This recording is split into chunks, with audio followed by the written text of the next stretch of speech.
In 1904, the New York Fire Department arrives at the Manhattan Adventurers Society because of a room that is expelling a lot of smoke.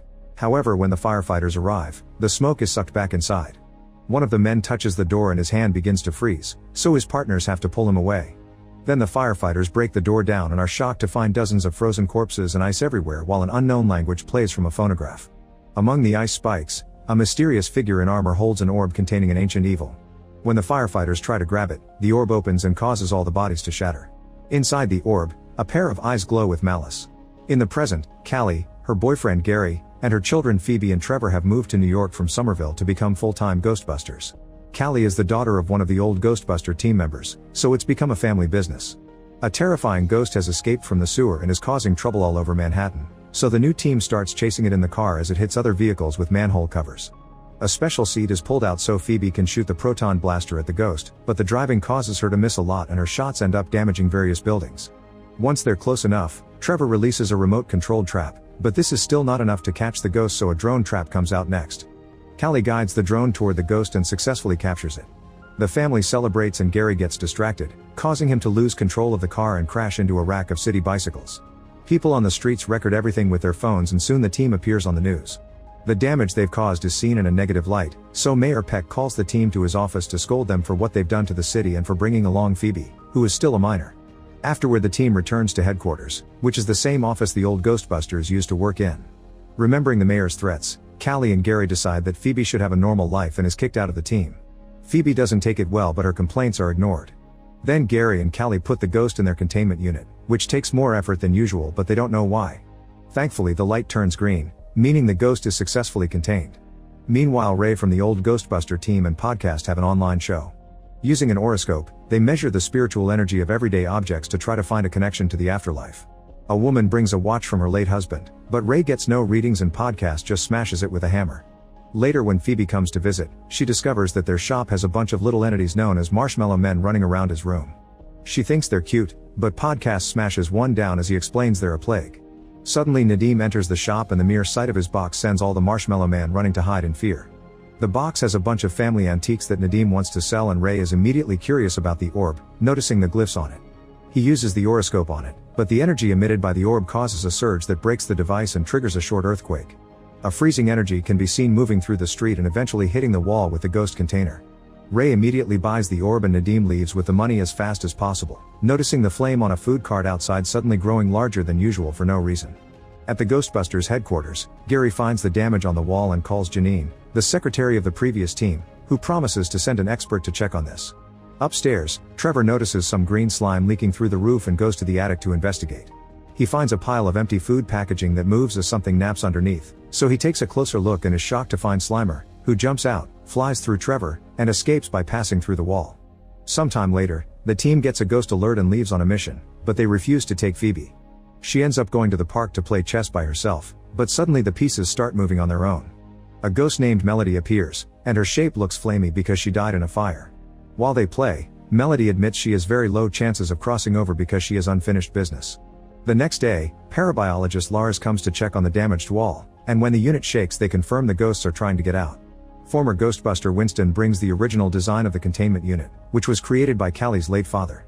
They conclude the unit is running out of space after 40 years of compiling spiritual waste. Winston also informs them that the blast that caused the earthquake created a rift which could potentially act as a gateway to the other side. Since obviously this building won't hold for long, Winston takes the team to a secret lab where he's keeping the Paranormal Research Center. All kinds of scientists gather here to study supernatural phenomena. Trevor gets to reunite with his friend Lucky, who is working there as well. Whenever Ray finds an item with supernatural energy, he sends it to the lab, and Lars puts them in a machine that separates the ghost from the object. Using the original design as a guide, they've also built a bigger container unit, so they'll have to start moving the ghost from headquarters by bringing them with traps. Not all the ghosts are kept in the unit, some of them are in special cells for further study. Phoebe is freaked out by a skull while Gary and Callie step back when a ghost pukes at the glass. There's also a possessor that likes jumping from device to device.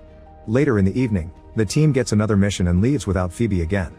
At that moment a second emergency call comes in, so Phoebe and Podcast go to take care of it behind the adults' backs. They make it to a restaurant and discover the ghost is Melody, so Phoebe doesn't dare to shoot. Melody immediately escapes and Phoebe reacts too late, causing the windows to break. Meanwhile in the lab, Lars and Lucky are working with Ray's objects. When it's the orb's turn, All the ghosts in the cells feel rather disturbed. The machine fails to remove the spirit and suddenly the lab goes through a power surge. Some cell windows break and the ghosts start moving to escape, but at that moment Lars fixes the power and everything goes back to normal. Then he grabs the orb, only for his hand to start freezing. Lars drops the orb right before he can lose his arm. Moments later, Melody visits Phoebe in her room. Phoebe shows her around and Melody almost touches the containment unit but stops just in time. Melody also keeps playing with some matches, so Phoebe explains that's the object that's anchoring her to this world. It turns out these matches started the fire that killed her family. In the lab, the orb sends out a freezing blast that hits the unit again and shuts down the power in the city. The blast moves near Melody, who says she's working as fast as she can but sounds hesitant about having to use Phoebe for the plan. The following day, Trevor puts down a trap in the attic and covers it with junk food before hiding with a proton blaster ready.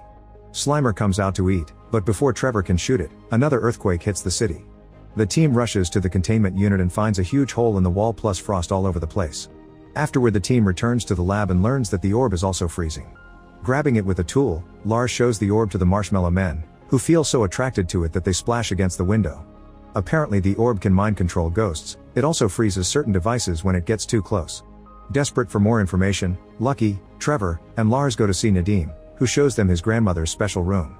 There are lots of antiques there, like some weird horns and the armor from the beginning. Lars realizes that everything in the room is made out of brass, which can trap ghosts.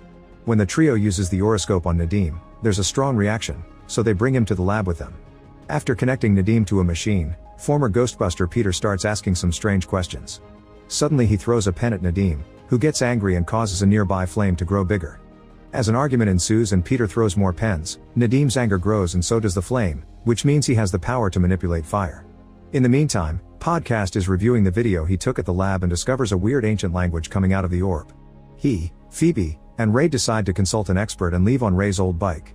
They go to the New York Public Library and talk to a scientist who translates the words from the video while showing them a carving on an old book. Centuries earlier, a power-mad king sought help from a powerful entity called Garaka, who had his own plans to bring a new ice age. Nadim's ancestors were a team known as the Fire Masters, who used their abilities to imprison Garaka in the orb and steal the horns that gave him his power. If Garaka becomes free, New York would experience the death chill, which kills people with a cold formed from chilling fear. The scientist also shows them some wax cylinders with old recordings, including one from the Manhattan Adventurers Society. That group used to love stealing relics and many years ago tried opening the orb, which killed them all. The group hears the recording and finds the same words from the video. Suddenly the cylinder starts shaking and jumps out of the machine to land in a trash bag, which starts going crazy around the library. The team starts following it and when Ray walks among the shelves, he's blocked by the same library ghost from the 80s. The group follows the ghost outside and finds it resting on the lion statue. Ray tries to reach for it, but suddenly the lion starts moving because the ghost left the bag to possess the statue instead. As people run away in panic, Phoebe gets a proton blaster from the bike and shoots the lion, causing it to explode. Moments later, Peck announces that he's shutting down the Ghostbusters, which has been his wish since the old days. Phoebe tries to protest, but Peck says it's either this or going to prison. In the evening, the team returns to headquarters and discovers all their equipment has been taken by the police. While Phoebe argues with her parents, Ray shows Nadim the damage on the containment room and tells him he's the next Fire Master, so he needs to start training to save the world. The first exercise is to move a flame from a lighter to a candle. As Nadim moves his hand, the flame moves as well, but it doesn't do much yet. Meanwhile Phoebe goes to the park again and meets with Melody. The girls chat and get to bond, so Phoebe admits she would like to be a ghost, giving her an idea. They go to the lab and Phoebe enters the machine, then Melody activates it to temporarily separate her soul from her body. The procedure works, but Melody apologizes and looks sad. It turns out she's working for Garaka, who can't control living beings, only ghosts. Since he needs a living person to open the orb, now he can control Phoebe's ghost to make her say the words. The ghost is still connected to her body, so it repeats the words as well and the orb begins opening while Melody explains she had to do this because it's her only chance to see her family again. Soon the orb comes apart and a deep darkness takes over the room. Garaka appears and says he'll destroy the world while his power forces Phoebe's ghost back into her body. At that moment Lucky shows up and tries to fire a proton blast at Garaka, but he quickly freezes and shatters the stream before disappearing. While the rest of the team comes to free Phoebe, Garaka enters the shop in Nadim's building and freezes the clerk to death. Then he makes his way to Nadim's apartment, where he retrieves his horns. As soon as he puts them on, he regains his true form and all his power. Soon a dark cloud appears over the city and starts freezing the whole area, causing ice spikes to appear to destroy property and kill people without mercy. Both the old and new teams gather at headquarters to discuss ideas, and Nadim shows off his training, but he still can only do the basics. Fortunately, Lars has some equipment in his van, so the team starts getting ready to fight while Lucky points out their weapons won't be enough considering what happened in the lab. Phoebe remembers that brass can trap ghosts and the orb was made with it, so she starts melting some brass to reinforce her blaster. On the roof, Trevor and Lucky see a tricycle rolling on its own on the deserted street, so they guess it's the possessor ghost that escaped from the lab and rush back inside. As the storm outside gets worse, the tricycle hits the door, causing it to blow out of its hinges. A red light that represents the possessor hits the Ghostbusters sign and makes it fall before going inside and possessing the car. The vehicle moves back and everyone jumps out of the way just in time. Lars goes into another room because he heard a noise, but it's one of the little ghosts from the lab, who shoots goo at his face. The red light soon leaves the car by possessing a paper plane, then it jumps into Lucky's proton pack. It raises the blaster and tries to shoot Trevor, but Gary pushes him away and Nadim uses his power to redirect the blast out the window. Podcast smashes the pack with his hammer and the ghost jumps out to possess a pizza, only to end up devoured by Slimer. At that moment the ice starts covering the headquarters building. Phoebe goes to the unit room and finds Melody, who swears she didn't want to hurt anybody and only wanted to see her family. Furious, Phoebe makes her see that nobody can help her move on. Melody has to find it in herself. Then Garaka finally arrives and blocks the front door with more ice spikes. As the building starts shaking and coming apart, the Ghostbusters shoot all their proton blasters at the same time, but Garaka freezes all the streams in seconds. Suddenly Nadim appears wearing the Fire Master armor and tries to use the lighter to summon a flame, but it's not working because he used all the fluid in training. Garaka grabs the lighter and destroys it before shooting a blast that creates a chasm in the floor and traps everyone with more ice spikes. Then Garaka says an incantation to release all the ghosts from the unit, which makes a huge energy blast to shoot up into the sky. All the ghosts from the unit escape and start terrorizing the city, but Phoebe can't see Melody anymore. She rushes upstairs and fires her blaster at Garaka, who can't freeze this reinforced energy, so he shoots Frost at Phoebe instead. The girl instantly freezes and Garaka tries to extract her soul, but at that moment Melody reappears and lights her last match. Now Nadim can create a fireball that he shoots at Garaka, and the strong heat melts the ice in the room, releasing everyone. Phoebe shoots her blaster again and has trouble standing still with so much power in her hands, so her family helps her hold it. While the combined effort of the reinforced blast and Nadim's fireball overpower Garaka, Podcast rushes to the car and releases the drone trap. However, the Marshmallow Men have also escaped the lab and mess with him, causing him to lose control of the trap and allowing Garaka to knock it down. The older Ghostbusters realize that since Garaka released all the ghosts, the containment unit is now empty. They run to the basement to activate it, and thanks to everyone working together, Garaka is dragged into the unit and the light turns green, confirming the bad guy has been successfully sealed. Afterward, Melody gives Phoebe her matchbox and says goodbye before finally moving on. The team comes out and discovers all the ice is melted.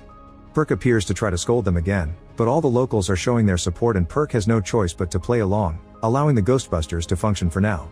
Now all the ghosts that Garaka released are loose in the city, so the team jumps back into action to start cleaning. On their way out, Phoebe calls Gary Dad for the first time. Some time later, when a truck driver stops at a gas station, the Marshmallow Men use the chance to steal away his vehicle. Make sure to subscribe and turn on notifications so you can watch more videos like this. Thanks for watching.